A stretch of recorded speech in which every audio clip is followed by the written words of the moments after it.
Welcome to your personalized deep dive. So you're curious about Erickson's stages, right? You bet. Yeah. Specifically, what it all means for someone at, say, age 57. Yeah, we've got some fascinating psychology research lined up to unpack that. Perfect. Because Erickson's framework, it really gets at those big life questions we all have, like identity, purpose, legacy, that sort of thing. Right, the heavy stuff. And he breaks it down into these 8 stages. 8 stages, yep. From infancy all the way to, well, later life, each with its own kind of central crisis we go through. When you say crisis, though, it's not like, oh no, run for your life crisis, is it? No, not at all. More like a psychological crossroads you hit at each stage, a challenge that kind of forces you to grow. Okay, that makes more sense. So at 57, where would someone fall on that map? 57 puts you right smack in the middle of what Erickson called generativity versus stagnation. Ooh, okay. See, that has midlife crisis energy written all over it, hopefully with a more, positive spin. Definitely. It's way more nuanced than just deciding to buy a sports car. We're talking about a man's desire to create, to contribute something meaningful. I like that. It's about the legacy he's building, his impact on future generations, essentially how he finds purpose in this chapter of life. So it's less about what have I done and more about... It's more about what will I leave behind. Exactly, which can take many forms, I imagine. Oh, absolutely. Fatherhood, mentorship, a successful business, community work, anything that feels like a lasting positive impact. So it's not even just what he's achieved already.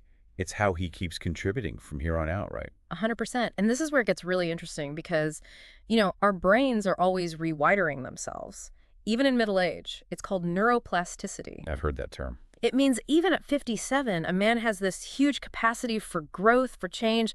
His story's far from over. He has the power to keep shaping that legacy. So this generativity we're talking about, this urge to build a legacy, it's got to be more than just like checking things off a list, right? Oh, for sure. It's way deeper than that. It's more like, picture a man, 57 years old, asking himself, what will I be remembered for? Okay, yeah, that's a big question. Right. And the answer could be about family, could be his work, what he gives back to the community. Or maybe it's something totally unexpected, like he always wanted to paint but never did, and suddenly... Exactly. It can be like this whole creative urge comes out. You want to make your mark on the world, something that lasts.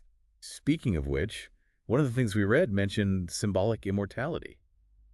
Any connection there? There you go. See, now that's interesting. Yeah, symbolic immortality is this idea that by contributing to something bigger than ourselves, something that will outlive us, that's how we tap into generativity. Okay, I get that. Like, it's a huge motivator at this stage of life. It pushes guys to invest in things with lasting value.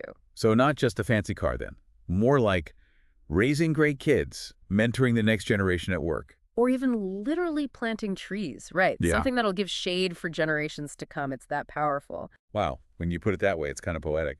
But what about when it goes wrong? What's the opposite of this whole generativity thing look like? Ah, you mean stagnation. Right, stagnation. Yes. Is that just like the midlife crisis cliche? Well, it can manifest as that, but really stagnation is the opposite of generativity. It's feeling stuck, like you're not contributing, lacking a sense of purpose. So 57, that might mean, what, feeling bored, unhappy at work, like you're just going through the motions. You got it. And it can be extra tough for men because of all the societal expectations piled on top. Yeah, like by this age, you're supposed to have it all figured out. Career, family, the whole 9 yards. At least that's the message we often get. Exactly. But life doesn't always work that way. It's rarely so linear. And when those expectations don't match reality, well, that's when feelings of inadequacy or stagnation can really creep in. So it's not just happening in your head. It's like this perfect storm of questioning your purpose while the world's telling you what you should have done by now. And honestly, everyone goes through it differently. There's no one right answer, no roadmap. Some men breeze right through this stage feeling energized, while others, they really struggle with it.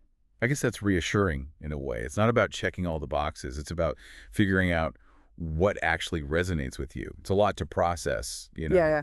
For anyone listening who's right in the thick of it, feeling that tug between generativity and maybe a little stagnation, where do they even go from here? And you know what's interesting? Even though we're talking about this specific stage, midlife and all, the core ideas here, They really resonate throughout your whole life, I think. So even if you're not 57 right now, this whole legacy thing still matters. Absolutely. That's the brilliance of Erickson. Each of Yeah. these stages, it builds on the ones that came before. Okay. So think about those struggles you go through in your 20s, right? Figuring out who you are, trying to build a career. Basically just finding your place in the world, which is hard enough as it is. Tell me about it. But how well you get through those early challenges, that sets the stage for how you approach generativity later on. Makes sense. If you're more sure of yourself, you're probably going to be better at contributing in a meaningful way, right? 100%. So it's almost like this whole episode has become less about midlife crisis and more about like this lifelong process of growing. And like any good journey, there are going to be detours. It's not like everyone finds their passion at 20 and just rides that wave into their 50. It is totally not. Life happens, things change, your priorities change. Which can be a good thing, right? Means it's never too late to kind of hit the reset button, find a new way to be generative. Exactly. Maybe our 57-year-old listener, he discovers this love for, say, mentoring young entrepreneurs, passing down what he's learned. Or maybe he finds his purpose in volunteering, making a difference in the community. The possibilities are endless, really. The point is, you find what feels right for you. So if we had to sum this whole deep dive up, I guess it's that legacy isn't about having some big statue with your name on it, right? It's about leaving things a little bit better than you found them, a little brighter. And honestly, that's something everyone can aim for, no matter how old you are. That's a great way to put it. And on that note, we'll leave you with one final thought. What kind of mark do you want to leave on the world? What's your legacy, big or small? Keep those questions in mind, and until next time, happy diving.